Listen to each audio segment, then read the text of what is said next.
Have you ever found yourself driving through a modern industrial park or, maybe navigating the outer edges of a major city and you pass one of those massive, completely featureless concrete monoliths? Oh, yeah. The ones with zero signage? Exactly.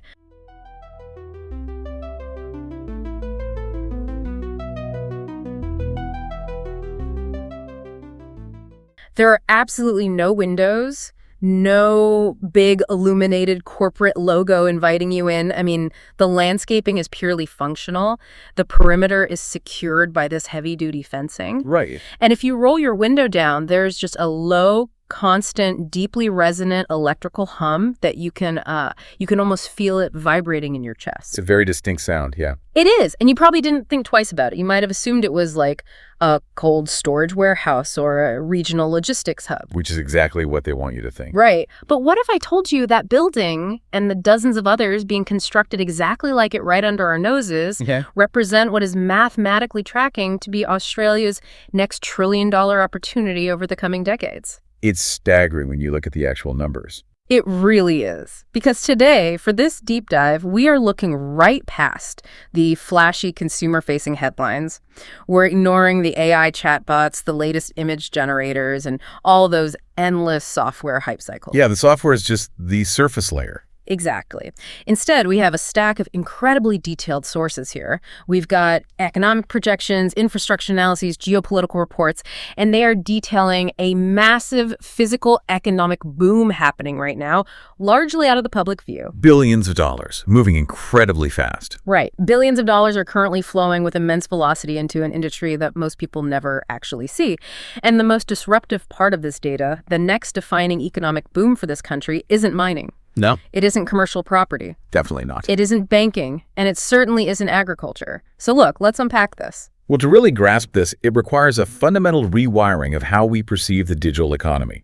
What our source materials are mapping out today is the construction of the absolute foundation layer of the global AI ecosystem. Right. Because, we've been conditioned to think of the internet, and by extension, artificial intelligence, as something ethereal. We call it the cloud. The cloud. It sounds so light and fluffy. Exactly. But the reality mapped out in these reports is heavy, it's resource intensive, and it is entirely physical. Yeah. We are watching global technology hyperscalers pour unprecedented billions into highly specialized facilities. Meanwhile, sovereign governments are quietly but very urgently rewriting entire energy and zoning policies just to accommodate them. Because they have to. Right, they have to. Smart institutional capital is absolutely scrambling to get exposure to this physical layer. Yet, for the average person relying on their smartphone to navigate daily life, this staggering industrial build-out is, it's entirely invisible. Invisible, but the math tells us it is the absolute bottleneck for the future. I really think that term, the cloud, has done a massive disservice to our understanding of technology. Oh, without a doubt. It paints this deeply ingrained mental picture of weightlessness. Like it sounds like magic floating in the stratosphere. But this research completely shatters that illusion. It forces you to look at the ground. Exactly. It argues aggressively that to understand where the real generational wealth is accumulating, we have to look down at the dirt. We have to look at the concrete, the high-voltage substations, the massive cooling towers. We are literally building a new physical world to support the virtual one. And history provides a relentless, repetitive blueprint for this exact kind of economic shift. If we look at the macro trends detailed in the research, every single major economic revolution fundamentally begins with physical infrastructure. You can't have the revolution without the roads. Right. You simply cannot have a localized revolution without the physical tracks being laid down first. The Industrial Revolution wasn't just, the invention of the steam engine. No, it was the railways. Exactly. It required the mass deployment of physical railways across continents to actually have an economic impact. Yeah. The automobile age was entirely dependent on a nationwide network of paved, tarmac, gas stations, supply chains. Yeah. Even the modern internet, which we experience as this wireless, weightless stream of video on our phones, is entirely reliant on hundreds of thousands of miles of incredibly fragile physical fiber optic cables. Laid across trench floors in the deep ocean. Right.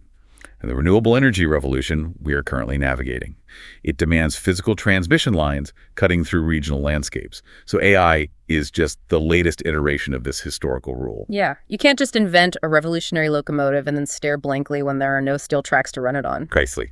And that brings us directly to the core physical requirement of artificial intelligence. The research explicitly isolates what AI needs to function, and it's a term the industry broadly calls compute. Compute, yeah. But I think we need to define that, because compute is not a nebulous, abstract concept. The sources are clear here. Compute is raw, staggering amounts of physical processing power. It is. It's not traditional software running linearly on your laptop. It's massive parallel mathematical operations. And executing those operations requires an astronomical influx of electrical energy. Just unbelievable amounts of energy. Right. It requires specialized facilities engineered to the millimeter. And at the center of it all, it requires hyperscale data centers. The sources draw a very hard line here. Without data centers, the entire AI economy ceases to exist. It goes to zero. The physics of the situation demand it. I mean, when we talk about AI compute, we're primarily talking about matrix multiplication executed across thousands of specialized graphics processing units, or GPUs, simultaneously. Simultaneously being the key word there. Exactly. Unlike a traditional CPU that processes tasks in a sequential line, one after the other, these GPUs are doing thousands of complex calculations the exact same millisecond. Wow. And that architectural difference means they draw immense wattage. And consequently, they generate a terrifying amount of thermal energy. They get incredibly hot. Beyond hot. Yeah. So a data center isn't just a warehouse for computers. It is a highly tuned, industrial-scale thermal management machine. Right.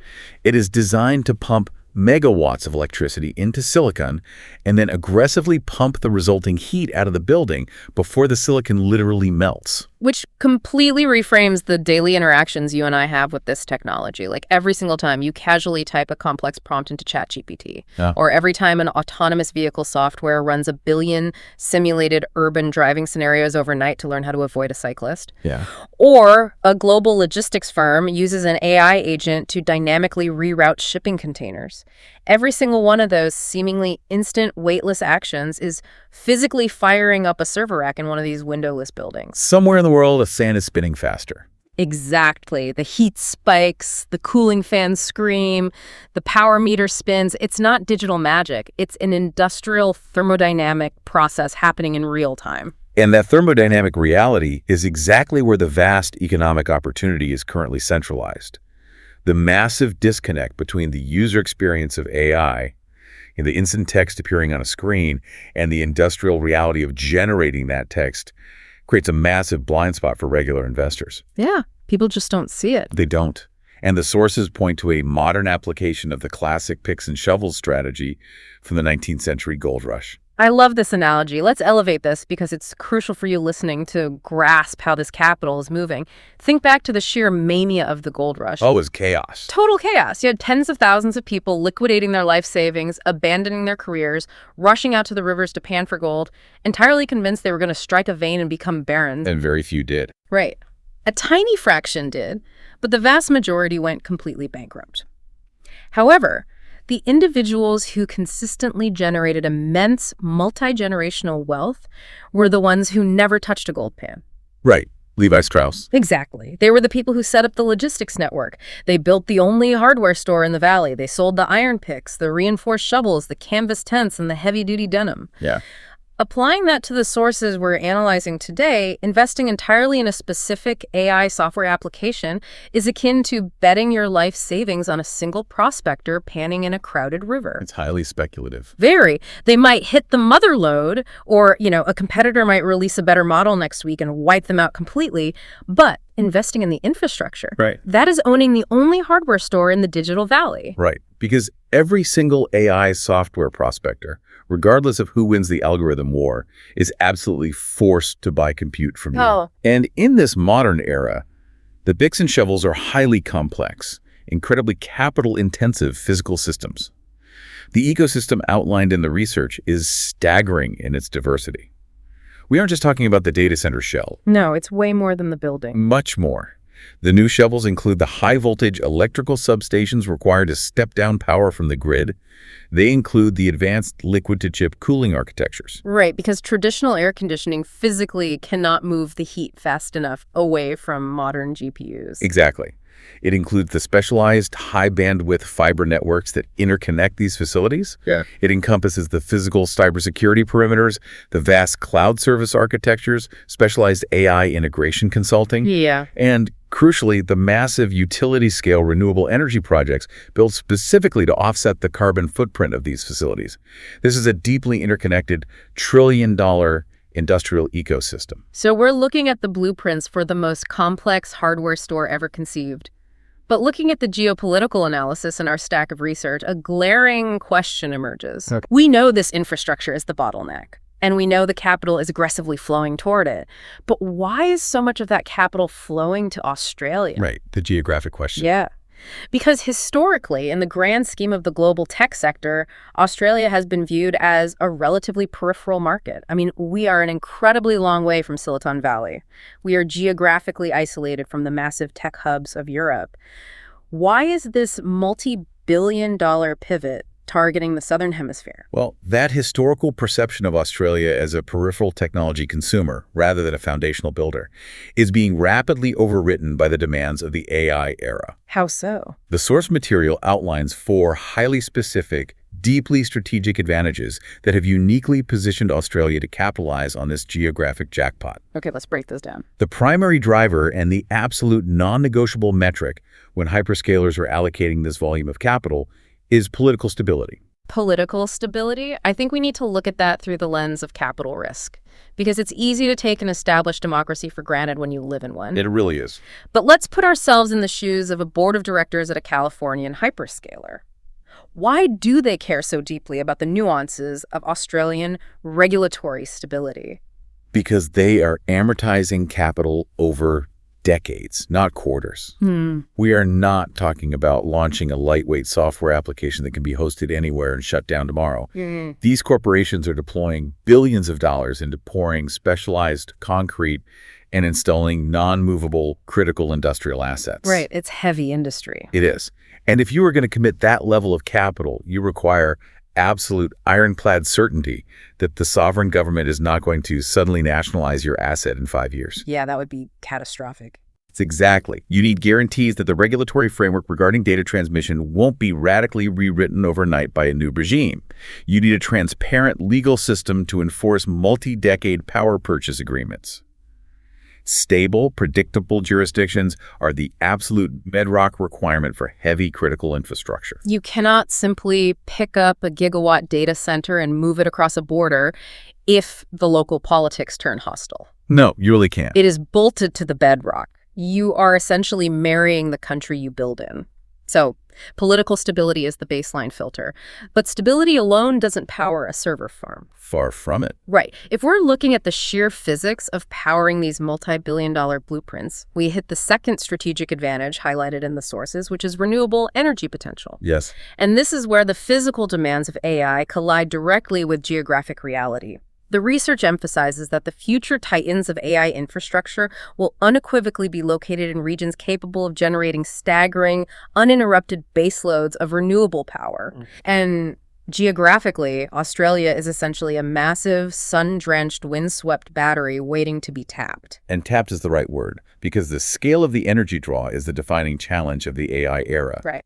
Traditional baseload grids, heavily reliant on aging coal or gas, simply cannot scale fast enough or cleanly enough to meet the ESG commitments of these global tech giants. They need green power. They absolutely demand it. And Australia possesses some of the absolute highest yield solar irradiance and wind resources on the planet. We have vast tracts of stable, geologically quiet land, bathed in intense sunlight. The hyperscalers know that to run AI sustainably over the next 50 years, they must locate the compute directly adjacent to the generation source. It's an incredible historical irony, isn't it? How do you mean?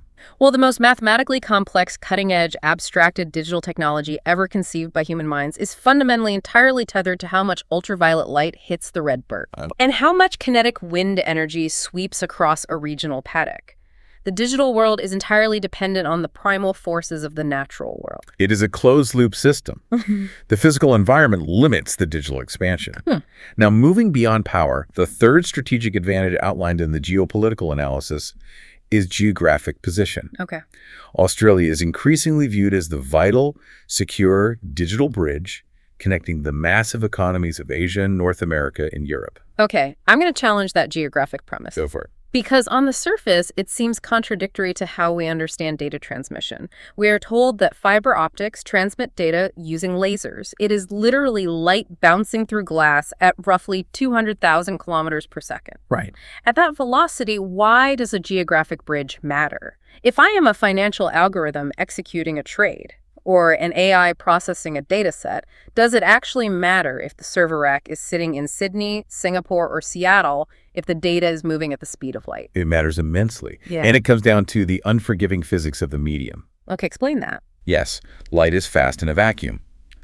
But in a silica fiber optic cable, refraction and the medium itself slow down by about 30%. Oh, wow. I didn't realize it degraded that much. Yeah, and furthermore, the light doesn't just travel cleanly from point A to point B, it degrades over distance. Subsea cables require physical optical amplification stations every 100 kilometers or so just to boost the signal. Right. And every single piece of hardware introduces a delay. In the realm of high-frequency algorithmic AI trading or real-time autonomous vehicle telemetry, we are measuring response times in single-digit milliseconds. Milliseconds. Right. This is latency. Yeah. A physical round trip across the Pacific Ocean introduces a latency delay that is mathematically unacceptable for next-generation AI applications. The compute must sit geographically close to the end user to minimize that physical distance. Okay, so proximity is mandatory. It is. Additionally, subsea cables are incredibly vulnerable physical assets. They can be severed by seismic activity or hostile state actors. Positioning a massive sovereign infrastructure node in Australia creates vital redundancy. If a primary Pacific cable goes down, having localized compute prevents a regional digital blackout. So we are essentially fighting the literal speed limits of glass and the physical vulnerability of cables lying in trench mud. Exactly. It's about minimizing the physical distance the light has to travel to prevent a self-driving car from hesitating for 50 milliseconds, which, translates to rolling 10 feet through an intersection. Exactly, which could be life or death. Right, and that geopolitical reality feeds directly into the fourth advantage, which the sources suggest is perhaps the most urgent driver of this entire boom. Data sovereignty. Data sovereignty. Let's look at this through a national security lens. What is driving governments to suddenly care so deeply about where a server is physically located? Well, data sovereignty has aggressively shifted from being like a niche compliance checklist for IT managers into a tier 1 national security priority. Right. The foundational principle is that data is legally subject to the governance, privacy laws, and judicial reach of the specific nation where the physical hard drive is located. Okay. As AI begins ingesting unimaginably vast data sets to train its models, governments and massive domestic corporations are waking up to a terrifying vulnerability. Which is? They absolutely refuse to have their citizens' genomic health records, their domestic financial transaction histories, or their highly classified defense logistics algorithms sitting on a server rack in a foreign jurisdiction. Because they can't control it there. Exactly. Because if the hardware is in another country, a foreign intelligence apparatus or a foreign court could legally compel the release of that data, and the home country would have zero physical recourse to stop it. Wow. Okay, so if the physical machine processing the intelligence of an Australian bank or the biometric data of the Australian population is sitting on sovereign soil, it is protected by the full weight of domestic law. Exactly. You cannot have true national security in the 21st century without physical data sovereignty. No, it's impossible. So when you synthesize those four pillars, a stable democracy ensuring multi-decade capital protection, unlimited potential for renewable energy generation, a geographically necessary node to defeat latency limits in the Asia-Pacific, and the absolute geopolitical imperative of sovereign data control. Yeah. Australia suddenly transforms from a peripheral market into one of the most structurally perfect environments on the globe for this specific industrial build-out. And the institutional capital is reacting exactly as the analysis predicts. We aren't just discussing theoretical potential here. We have to look at the sheer velocity of the capital deployment. The numbers are wild. They are. Economists at Westpac have modeled the immediate Australian data center investment pipeline, and their conservative estimates suggest it could rapidly exceed $155 billion. We really need to pause and sit with that figure, $155 billion. In modern economic reporting, numbers have become so inflated that they lose their gravity. Like, they just sound like abstract math on a spreadsheet. Exactly. So for context, the entire gross domestic product of Australia in a given year is roughly $2.6 trillion.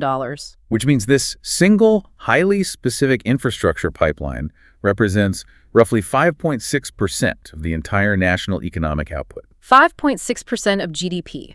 I really want you, listening right now, to visualize the sheer physical gravity of that capital allocation. Oh. We are talking about an investment scale that rivals the entire national defense budget. It's massive. We are talking about diverting over 5% of the nation's total economic energy into pouring high-grade concrete, refining millions of tons of structural steel, extruding thousands of miles of ultra-pure copper wire. Manufacturing heavy-duty cooling chillers. Right, and importing millions of specialized silicon processors. When billions of dollars start moving with that kind of intense, localized velocity, it warps the very fabric of the domestic economy. It absolutely does. It pulls labor, it dictates energy policy, and it redraws supply chains. How does this compare to previous technology hype cycles we've witnessed? Well, the defining characteristic of this capital flow is its physical permanence.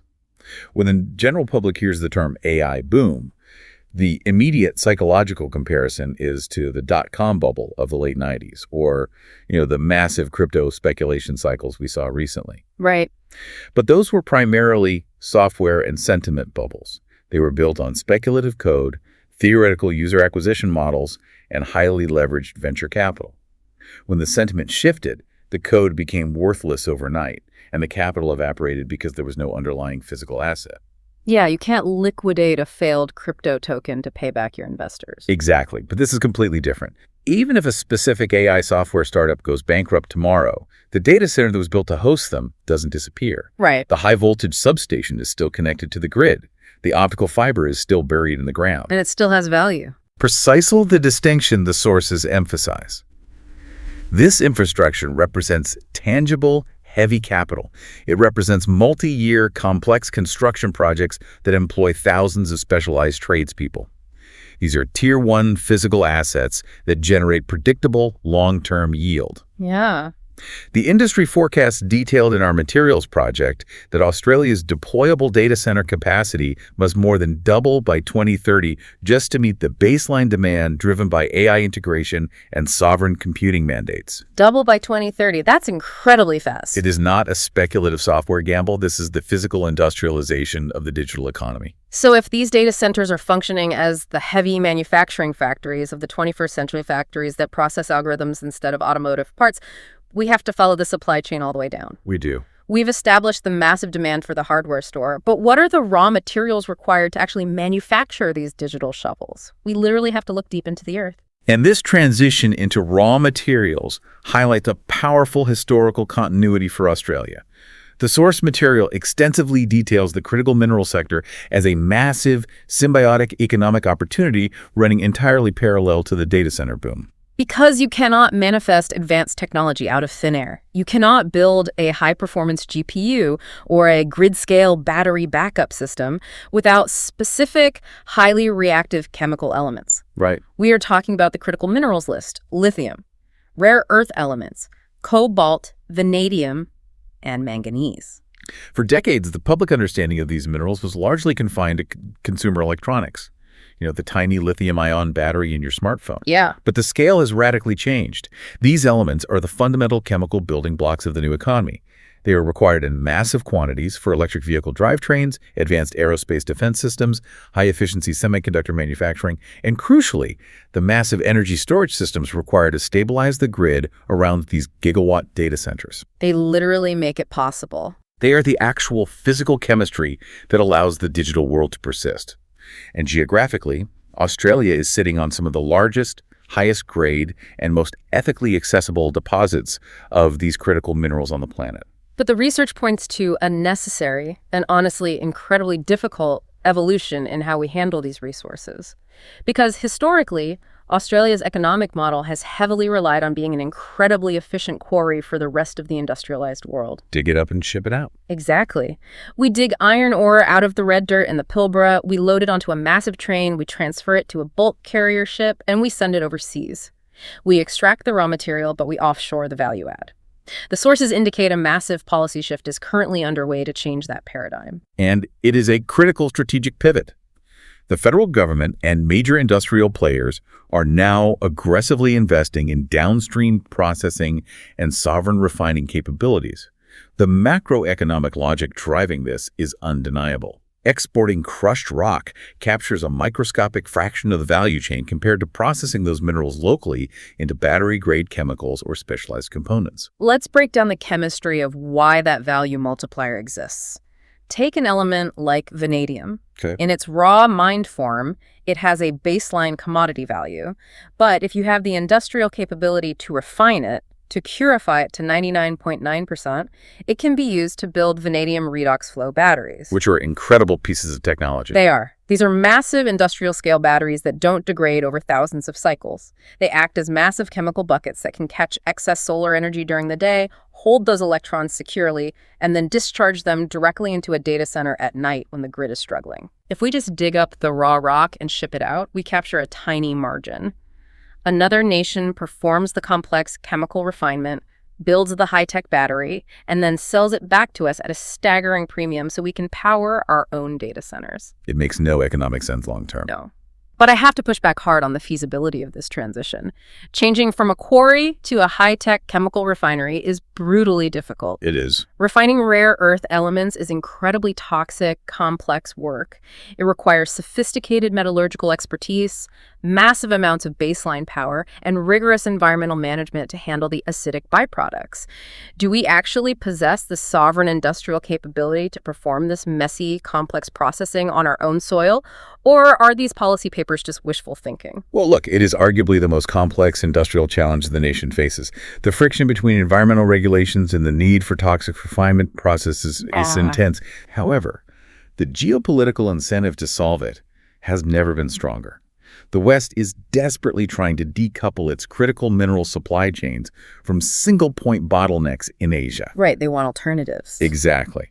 If Australia can master the downstream processing, we don't just supply the raw materials. We supply the finished, sovereign-grade energy storage systems directly to the data centers being built down the road. But complete vertical integration. It creates a closed-loop, highly secure domestic ecosystem, which brings the analysis directly to the most terrifying bottleneck in this entire trillion-dollar equation: energy physics. Yes, the energy paradox. We can zone the land for the specialized facilities. We can dig up the raw vanadium and lithium. We can theoretically build the complex flow batteries. But when you finally construct this hyperscale data center and you go to plug it into the national grid, well, what happens to the baseload? This specific intersection is where the most profound insight in the entire source material lies. If you look at the market, you have analysts purely focused on the software capabilities of AI, and you have entirely separate analysts focused on the global transition toward renewable energy. But the ultimate economic winner of this generational shift will be the entities that successfully merge the two. It is the convergence of AI and energy. Because AI is a thermodynamic monster. It is insatiably hungry. The electricity requirements are difficult to conceptualize. Training a single frontier large language model requires tens of thousands of specialized GPUs running at absolute maximum capacity continuously for months at a time. Months. Yes, the power draw is equivalent to a small city, but that is just the training phase. Once the model is deployed, every single time a user queries it or an API calls upon it, it requires inference compute. Right. Industry projections strongly indicate that data centers are going to rapidly consume a significantly larger, disproportionate share of Australia's entire electricity baseload over the coming decade. So we have to view AI not as software, but as a giant, permanent industrial appliance that is hardwired into the national grid. It runs 247/365, and its power consumption grows exponentially every single day as the models become more complex. If you are analyzing this landscape from an investment perspective, it forces a massive pivot in thinking. It really does. Does it actually make more sense to try and invest in the highly competitive data center sector itself? Or Does it make more sense to invest in the massive utility-scale wind farm and battery array that is legally contracted to feed that data center for the next 30 years? That secondary play is exactly where smart, long-term infrastructure capital is flowing. Really? Yeah, the sheer terrifying energy draw of AI compute means that the demand curve for vast solar installations, offshore and onshore wind projects, massive utility-scale battery storage to balance the intermittency of renewables. Yeah. And the highly advanced predictive software required to manage that grid flow, that demand curve, is going to go nearly vertical. The future of the AI revolution may not ultimately belong to the software engineers in Silicon Valley writing the code. It may very well belong to the infrastructure firms that generate, manage, and transmit the gigawatts of power that physically allow the code to execute. It's a profound realization. A purely digital revolution lines of algorithmic code being iterated on screens is physically terraforming the continent. It is. The demand for virtual intelligence is directly causing a massive physical boom in the construction of steel turbines, silicon solar cells, and high-voltage transmission lines. The virtual world is forcing the physical world to adapt to its energy needs. It is a massive industrial terraforming project. And to truly grasp the macroeconomic magnitude of this convergence of energy and data, the sources urge us to contextualize it within the broader sweep of history. Let's do that. We have to look backwards at the tectonic shifts that built the modern Australian economy over the last 2 centuries to understand what we are transitioning into. Right. Let's trace that evolution because the research breaks down these historical transformational waves beautifully. If we go back to the beginning of the post-colonial economy, the first wave was wool. Right. We literally rode on the sheep's back. That commodity built the foundational national wealth and early infrastructure. Then came the gold rush. Which was a massive accelerant. Gold didn't just inject capital. It fundamentally altered the demographic makeup of the continent. It attracted an unprecedented wave of global migration, risk capital, and rapid urbanization.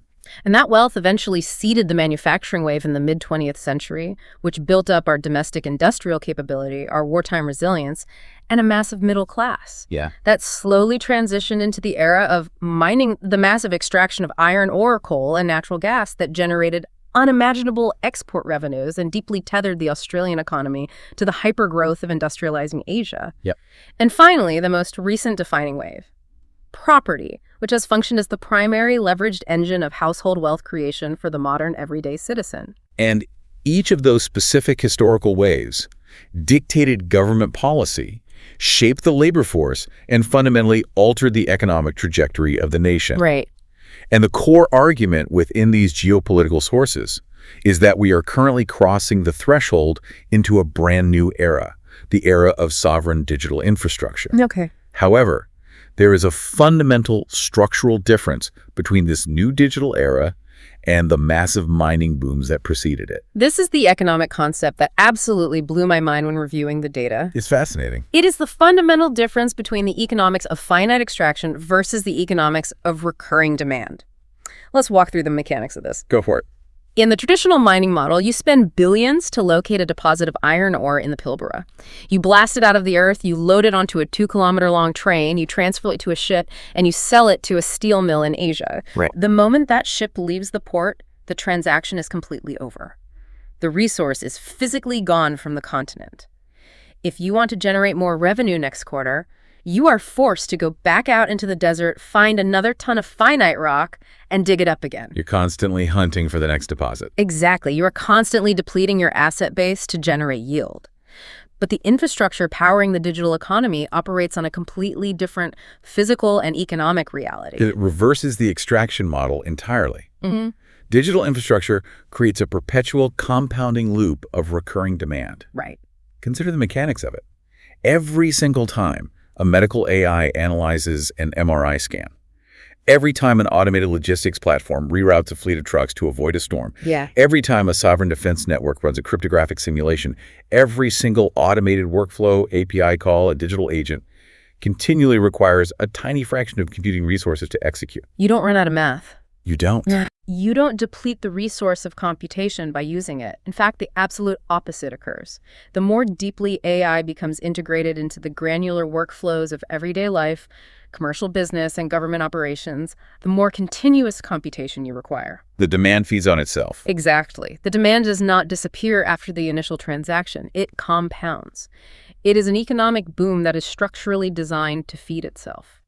We are watching the entire economic engine of the nation shift from being a finite exporter of ancient geology to becoming a perpetual, sovereign engine of mathematical computation. It functions as a theoretically infinite economic engine.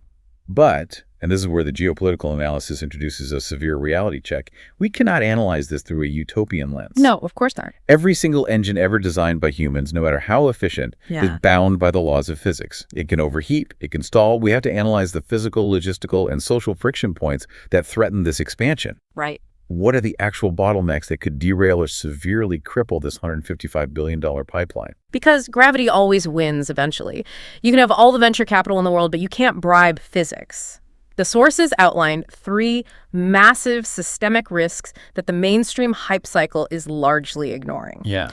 The first major bottleneck we've touched on, but its severity requires deeper analysis. The absolute limits of the power grid. We established that capital is not the constraint here. Electrons are the constraint. Electrons. The sheer physics of high-voltage power transmission is the primary bottleneck. You have industry consortiums and state governments locked in highly tense negotiations regarding grid integration. You cannot simply build a 1-gigawatt data center in a regional area and expect the existing rural substation to handle the load. It would just melt. It would vaporize. Yeah. Integrating that massive continuous power draw requires upgrading high-voltage transmission lines across hundreds of kilometers. It requires massive new transformers. And crucially, it is happening at the exact historical moment that Australia's aging baseload coal-fired power stations are being decommissioned and taken offline. So the timing is terrible. It's the worst possible timing. You are introducing the largest surge in energy demand in a century, precisely when the legacy generation capacity is shrinking. You cannot spin up a gigawatt of stable, renewable power and transmission overnight. The planning, environmental approvals, and physical construction of grid-scale infrastructure takes the better part of a decade. So the timeline mismatch is brutal. A hyperscaler might have the $1 billion in cash ready to deploy tomorrow. The massive shipments of liquid-cooled GPU servers might be sitting in a warehouse ready to be installed. Right. But if the physical transmission lines connecting the site to the grid cannot safely handle the amperage without melting, the entire project is completely dead in the water. That is a hard physical ceiling on growth. It is. Which brings us to the second bottleneck, which is arguably even more difficult to solve because it involves human capital. A massive structural skills shortage. Right, because the physical infrastructure requires highly specialized human minds to design, build, and secure it. The labor market analysis in our sources points to a desperate, cascading shortage of talent. We are not just talking about a need for general tradespeople. Yeah. The industry requires specialized electrical engineers who understand the incredibly complex physics of high-voltage grid integration and load balancing. They need thousands of highly trained commercial electricians certified to work in these specific high-risk industrial environments. Right. They require specialized data center architects who understand the thermodynamics of cooling massive server arrays. And because of the data sovereignty mandate, they desperately need highly cleared cybersecurity professionals to defend the perimeter and deep-level machine learning engineers to actually manage the compute. Let's interrogate the timeline on that human bottleneck, because the math seems impossible. Okay. We previously mentioned the industry forecast projecting that deployable data center capacity needs to more than double by 2030. That is less than a decade away. How can a nation possibly spin up enough specialized human capital in that time frame? It's a huge problem.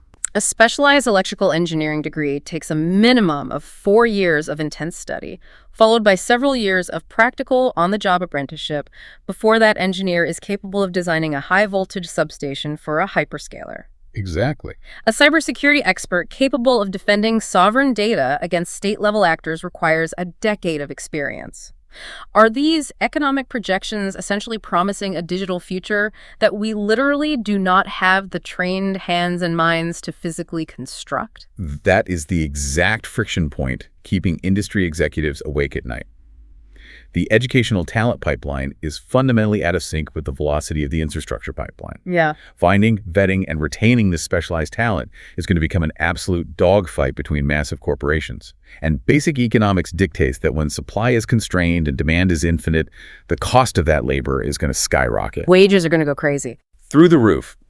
We will see wage inflation in these highly specific sectors driven up, which ironically cascades back and massively inflates the capital cost of building the infrastructure in the first place. It's a vicious, self-reinforcing bottleneck. And that tension bleeds directly into the third bottleneck, which is the fascinating point where this invisible, abstract digital boom violently collides with the physical reality of everyday citizens, regulatory friction, and intense community pushback. Yes. As these hyperscale facilities multiply and move out of hidden industrial parks and into regional communities, the local populations are suddenly questioning their physical footprint. Naturally. We've extensively analyzed the staggering energy consumption, which strains local grids. But the most visceral point of community friction detailed in the environmental analysis is water consumption. I think we need to explain the physics of that, because on the surface, computers and water do not mix. Why does a building full of silicon servers require access to millions of liters of local water? It comes back to the thermodynamics we discussed earlier. The modern GPUs running these AI models generate an incredible density of heat.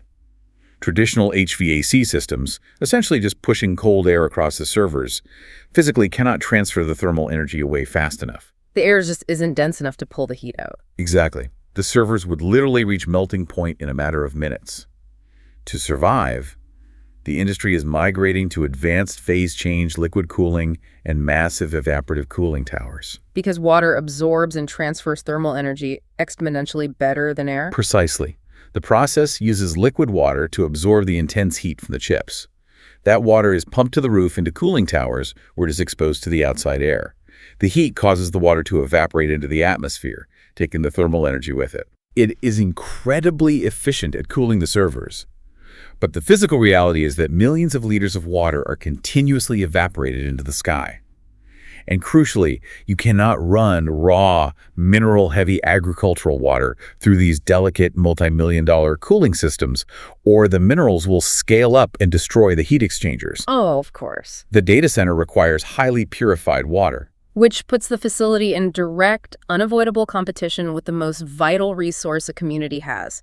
Suddenly, a multi-billion-dollar data center located on the outskirts of a regional Australian town isn't just a quiet neighbor drawing electricity. No, it's a competitor. It is actively pulling massive volumes of high-grade water from the exact same local municipal supply that rural farmers rely on to irrigate their crops, and that the town relies on for its drinking water reserves. And that specific resource competition creates immediate, deeply emotional, and intense political friction.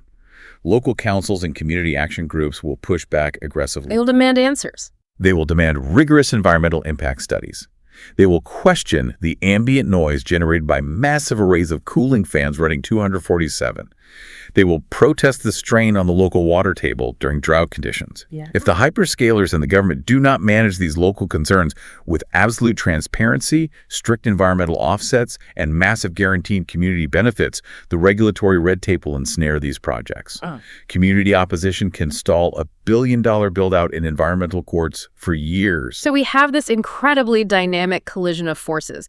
We have the unstoppable trillion-dollar momentum of global capital and infinite AI demand smashing directly into the immovable, unforgiving objects of high-voltage physics, structural labor deficits, and the biological necessity of local water tables. It is a massive, complex industrial drama. It really is. But let's bring all of this geopolitical and macroeconomic analysis directly down to ground level. Given all of these staggering numbers and complex bottlenecks, what does this actually mean for you, the person listening to this deep dive? If you aren't sitting on the executive board of a multi-billion-dollar sovereign wealth fund and you don't have the capital to build a gigawatt wind farm, where is your actual agency or opportunity in the midst of this boom? Well, that is the most practical, actionable extraction we can make from this data. The history of massive industrial expansion proves that you do not need to own the billion-dollar asset to generate wealth from it. You don't need to own the gold mine. No. Economic booms of this magnitude inevitably cast a massive shadow of secondary and tertiary opportunities. The strategic play is to deeply analyze the specific bottlenecks we just outlined, the energy, the labor, the integration, and ask yourself, what precise tools, services, or solutions will these massive entities desperately need to unblock their pipelines? We are going right back to the picks and shovels, but applying it to the modern service economy. The sources outline several highly specific focus areas where nimble entrepreneurs and professionals can position themselves. The first massive gap is in AI integration consulting. It is a massive white space. Yeah. The hyperscalers are spending billions building the foundational compute so that global businesses can leverage AI. But the reality on the ground is that the vast majority of legacy businesses, logistics firms, healthcare networks, financial institutions, have absolutely no internal capability to securely adopt or integrate these models. They don't know how to use it. They are terrified of being left behind, but they lack the technical literacy to proceed. They desperately need sovereign guides. Firms that can step into a legacy business, audit their data, and securely integrate AI workflows to optimize their operations represent a massive, high-margin growth industry. It's the difference between selling someone a complex engine and actually installing it into their car so it runs. Exactly. Which naturally leads into automation services. An entrepreneur doesn't need to build a foundational large language model. They can go into a mid-sized legal firm, analyze their highly repetitive document review workflows, and physically stitch together existing AI APIs to automate 60% of that administrative burden. That doesn't require a billion-dollar capital expenditure. It requires sharp software engineering, deep business acumen, and an understanding of workflow bottlenecks. Then, of course, the research highlights the absolute necessity of cybersecurity services. Well, as the entire national economy digitizes and the concept of sovereign data becomes paramount, the attack surface expands exponentially. So many more targets. Exactly. Defending these newly digitized workflows and the data moving between them is no longer an IT luxury. It is a strict legal and operational mandate for any business participating in the supply chain. Sovereign cybersecurity firms that can guarantee the integrity of local data will see massive, sustained demand. But if I'm looking at this purely from a problem-solving perspective, the biggest opportunity lies in addressing that terrifying human capital bottleneck we discussed. The labor shortage. The lack of specialized engineers and high-voltage electricians.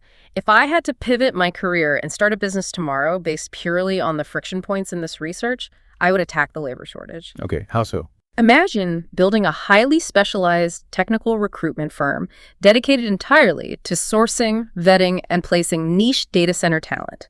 Cooling architects, high-voltage integration engineers, AI compliance officers. You are positioning yourself as the gatekeeper to the single most painful bottleneck for hyperscalers who have billions of dollars burning a hole in their pocket, but no hands to do the work. They will pay a massive premium to whoever can deliver the talent. It is an incredibly sharp strategic positioning. You identify the maximum point of pain in the industrial expansion, and you build a toll booth right there. Exactly. Education and specialized training represent a similarly massive secondary market. If universities cannot produce the talent fast enough, agile private enterprise must fill the void. Fill the gap. Creating highly focused, accelerated certification programs, perhaps upskilling traditional commercial electricians to safely handle high-voltage data center environments, or training legacy IT staff in sovereign data compliance is a highly lucrative necessity. You are literally manufacturing the shovels by training the workforce. And finally, there is the massive ecosystem of renewable energy support services. You might not have the capital to pour the concrete for a utility-scale wind farm, but what about the software layer? Right. Building predictive analytics tools that optimize exactly when a specific data center should draw its multi-megawatt load from the public grid versus when it should switch over to its internal vanadium flow batteries based on real-time wholesale energy pricing. The efficiency savings there are huge. Huge. The underlying philosophy here is that the most resilient fortunes in economic history are very rarely built by fighting directly in the center of the arena. They are built on the periphery by providing the essential services, the specialized labor, and the critical tools to the giants who are locked in the capital-intensive battle. That is the ultimate synthesis of the data. If we pull back and look at the broader historical timeline, we see a pattern of missed recognition. How do you mean? 20 years ago, the vast majority of the market failed to recognize how absolutely vital centralized cloud computing would become to the basic functioning of the global economy. Yeah. 10 years ago, the broader public completely underestimated the exponential scaling capability of deep learning algorithms. Today, right now, our sources are screaming that we are witnessing the physical, concrete foundation of the next century's economy being poured into the ground. It's happening right. The true long-term compounding economic value doesn't evaporate into the weightless ether of the software. It physically accumulates in the tangible, heavy assets. It accumulates in the thermodynamic management of the servers, the high-voltage energy transmission systems, the thousands of miles of subsea fiber networks, and the complex chemical refinement of critical minerals. It is a deeply interconnected physical supply chain. The question we should be asking isn't whether artificial intelligence is going to fundamentally rewire the Australian economy. That is already a mathematical certainty. The real question, the trillion-dollar question is, who is going to design, secure, and physically build the incredibly complex infrastructure that allows that rewiring to happen? History provides a relentless lesson here. The entities that own the bedrock infrastructure are the ones who capture the ultimate value. Every single future AI software startup, every federal government intelligence agency, and every digitized local business will be absolutely unavoidably reliant on the physical assets currently being bolted into the earth. It represents the uncompromising physical foundation of the digital future. While the specific algorithms and software applications will endlessly iterate, fail, and evolve at a breakneck pace, the underlying physical requirement for raw mathematical processing power will only compound. It's a profound shift when you truly step back and look at the mechanics of it. And as we wrap up this analysis, it brings my mind right back to the tension we discussed regarding those localized physical bottlenecks, the high-voltage power grids, and the fragile municipal water supplies. Yeah, that community pushback. Right. I want to leave you, listening to this, with a final thought to really mull over. A thought that builds on that intense collision between the virtual future and our physical reality. We established that these massive resource-hungry data centers are inevitably going to be constructed on the edges of our local physical community. They have to be. Right. They will require immense, continuous baseload power. They will demand millions of liters of purified water, and they will occupy vast tracts of secure land. I want you to think about your own town, your own region, or the outskirts of your own city. As this completely invisible, abstract digital economy rapidly becomes the most visible, heavy, and physically demanding consumer of your local natural resources. How is our fundamental relationship to our own physical environment going to be permanently altered? That's a great question. What happens to the social fabric and the resource politics of a community when the biggest, most energy-intensive, and most vital factory in the region doesn't produce tangible goods like cars or refined steel or agricultural wheat, but simply sits there, quietly humming behind high-security fences, endlessly processing human thought? It completely changes what a factory is. Next time you find yourself driving past one of those windowless concrete monoliths vibrating with electricity, I guarantee you will look at it through an entirely different lens. Thank you so much for joining us on this incredibly deep dive into the hidden physical machinery of Australia's economic future. We'll see you next time.